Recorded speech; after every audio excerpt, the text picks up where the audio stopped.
Okay, good evening, everyone. Welcome back to Carullo's Corner at it'sallaboutScores.com. This evening, I have head coach of the Collingswood Panthers, Mr. Mike McCann. Mike, say hello to everybody. How you guys doing? Thanks for having me, Joe. Great. Mike, I'm going to start out. I had a great interview with John Ell from West Effort last night.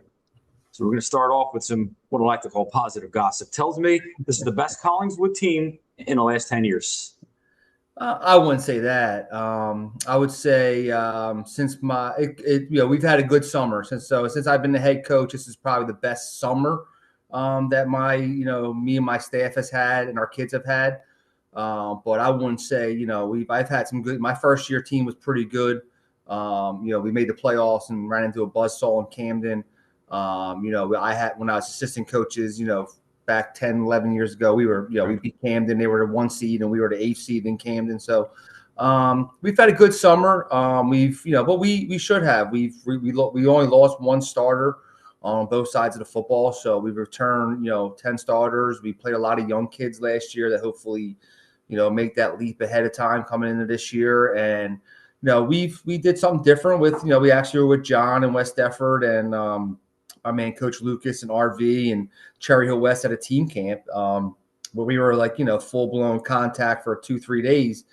And it's, our kids, I think they've got more confidence since that. So not just, confidence in themselves, but our practices have been better. So, it's 7-on-7 is what it is. Everybody, kids love it. Coaches like it. I hate it.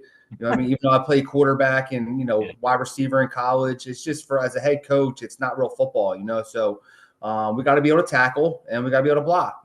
Two things we kind of struggled with last year that, I think we've gotten a lot better with. We're just thought to be able to do. So if we could tackle well this year, we're going to be a lot better up front than we've been in the past. A lot of those kids are back and we're pretty physical. So it's going to come down to, our kids executing, but, I wouldn't say it's, my best team I've had in the last 10 years, but it's been my best summer, with my kids in the last, I would say since I've been the head coach. And we're only in August. I guess that's, it's a great start. Can't look into September, October right now.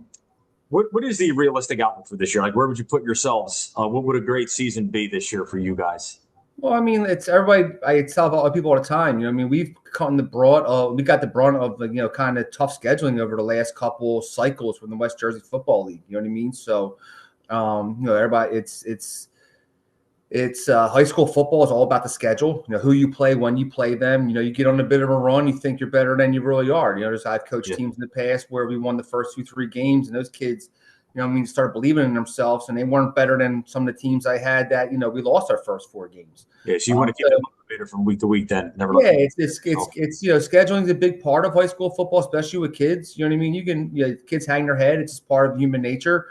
But last year we had 3 wins, but no one realizes, we've battled injuries. And the small group 2 school, like most schools, it's everybody's in the same boat, but we can't afford injuries. You know what I mean? Our depth is what it is. Our kids are playing both ways. So we started out pretty hot, and then we ran into some injuries, and then all of a sudden you start playing some rivalry games that are close without your best players, and next thing you know, you're behind the 8 ball. So, if we would have won one more game than we did last year, we would have made the playoffs. It just shows you how strong our schedule is. I tell my kids we got to flip 1 game from last year. I expect to flip more. All of our kids are back. And we got to narrow the gap between West Effort and us and Paulsboro and us. We haven't beat West Effort since my senior year. So, and I look how old I am. You know what I mean? So at the end of the day, you're not gonna compete for a sectional title or playoff spots if you can't narrow the gap on the good programs. Yeah, I was just going to get to that. I remember last year you got off to a pretty good start. I was impressed, and you lost a major player, I believe, a fullback, if I'm not mistaken. Yeah, Caden Luby. Yep. Yeah, and it just set everything. It just really spun everything in the other direction. It just again, it shows you what the loss of one guy could mean. And like I said, I was going to ask you this a minute ago. You got to it before me. So tell us a little bit about this team, like who you have coming back, any exciting newcomers to keep our eyes out for. Yeah, so we have Caden Luby's back. He's healthy. He's fully healthy. He's probably on pace to break the school record in tackles. He's ran for, I think, 1,300 yards. He ran for 800 yards last year and basically in 6 games. So when we lost him to first quarter of Game 3 against Overbrook. We were up 13-0 with him, and then we had to hold on for a dogfight. So, and then he didn't play the next 3 games. So it's he's back. We return our quarterback, who's had a tremendous summer throwing the ball, John. Our running backs are all back. Our receivers are back besides John. He's a kid that we've graduated and lost. Our big left tackle is back. Our center's back. We started a freshman guard last year. It was probably one of our top players, both offensively and defensively. And Ryan Prater, he's back. So, we got a couple kids that came back. Tasia Red, who was one of my kids who played for Eastside last year. He's back and transferred back over to Collingswood. So, we got a couple of our kids back that were at other programs that should have been with us from the get-go. We're it's going to be coming down to us up front. We like our 6 guys that we have up there. It's a matter of staying healthy up front. And, our backs, we've moved some guys around. We moved Caden around a little bit this year in the offseason, came up with some formations and some stuff, some packages to where he's just not stuck at fullback, where we can use him out in the perimeter, throw him the ball, because we like our chances throwing the ball this year. We got some young kids that step up that are just, we're shocked at how they develop from their freshman to sophomore year, or their sophomore to junior year. Both our corners, they're only going to be juniors this year, but they developed so much in the offseason that we're excited to have them. Defensively, returned 10 starters. Caden obviously is our hammer at middle linebacker, but our defensive line's back, our entire secondary's back. So it's just a matter of our guys making plays and believing in themselves. And I think this summer is kind of stuck together. It's last couple of years we've had some intertwining cancerous things that have happened to us or to our program, where it comes from players or selfish or coaching or whatever it is. And it's my job as a head coach to try to get rid of that kind of stuff. But this summer I felt like our kids play for each other, next man up mentality, and also they all excited for each other who scored a touchdown. No one really cared. As long as we were winning, it's instead of being selfish. So I'm not gonna lie too. I've also I've hired Brian Leary to run my offense, who's he was at Highland, and Coach Leary's such a legend at what he's done, that he's turned our program's energy around. Coach Smalls, who was with Coach Leary at Highland for all these years running defense. So both of those guys are with me now, and they've changed our mentality a little bit in their programs, and our kids love them. You know what I mean? So I think they believe in them, and they believe what they're coaching, and we'll be kind of the same exact stuff that we've been in the past, except for Coach Leary's little wrinkles compared to me and him. But they got full reins of the offense, full reins of the defense, and so far this summer, the kids have been buying in. All right. You know what I'm getting out of this? I see a legitimate positive vibe in you. I know I interview a lot of coaches, talk to a lot of people I know, through all these years. A lot of coaches are just positive for the sake of being positive. You sound really upbeat this year, legitimately. I believe that to be quite genuine. And I think you guys are going to turn the corner this year. I think it's going to be a good year of Panther football. At least that's what I'm getting. I totally agree. I think, like you said, we got to get back to the playoffs. We haven't been in the playoffs since we had COVID.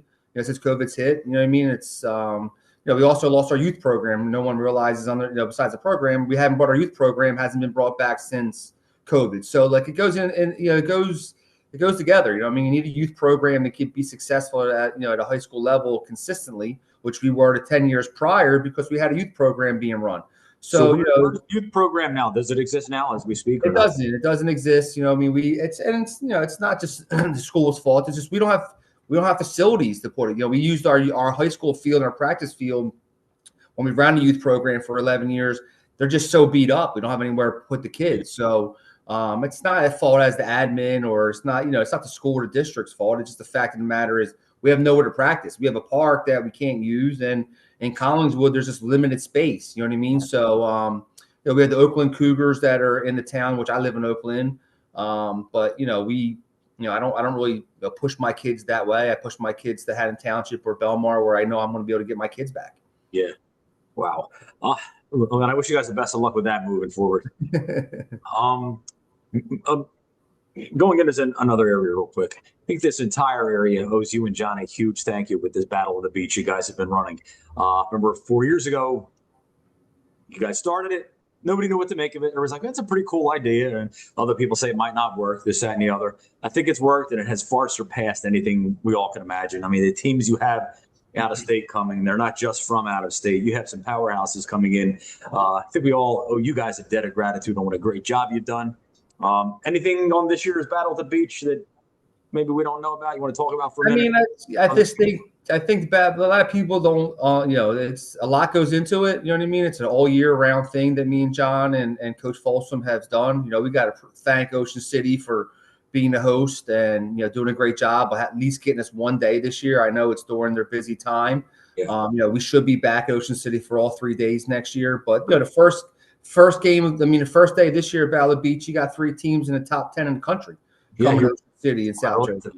You know what I mean? So it's a huge thing for South Jersey football, and it's not just about the program and stuff for high school kids, but it's just about South Jersey high school football fans. When you're really going to be able to see IMG play, you're going to be able to see East St. Louis play.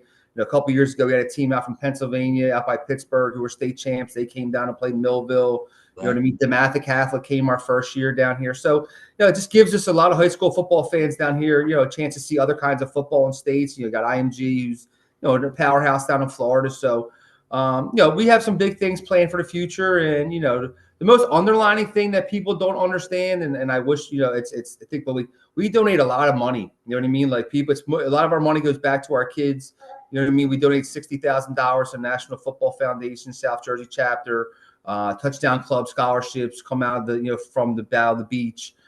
We've donated to the Cleft Note Palate and CHOP Hospital. So there are a lot of good things that we've done with them. You know what I mean? We've also given back, and it goes back to our kids, and that's the main thing it's all about. You know what I mean? So it's a great idea that turned into something way bigger than me and John and some people could have thought of. And you're right, a lot of people doubted us from the very beginning when it first happened, that we were crazy for doing this, but we saw a vision, and it's worked itself out, and it's one of the premier events in the country. As a diehard fan, I think it's pretty cool. Like you get to go watch multiple games. You don't have to choose. Okay, where do I want to be at 2:00 today? You got a 12 game at 2, whatever, and seemed to work. I want to continue. I wish you guys continued success on that. Mike, I want to thank you for coming on the show tonight. Thank you, man. Everyone else, we have many more previews coming up in the next 2 weeks. Again, this is Joe Carullo at Carullo's Corner, and it's all about scores.com. Mike, thank you again. And thank you, Joe. Good luck, man. I'll see you around. Good luck to you this season. Appreciate it.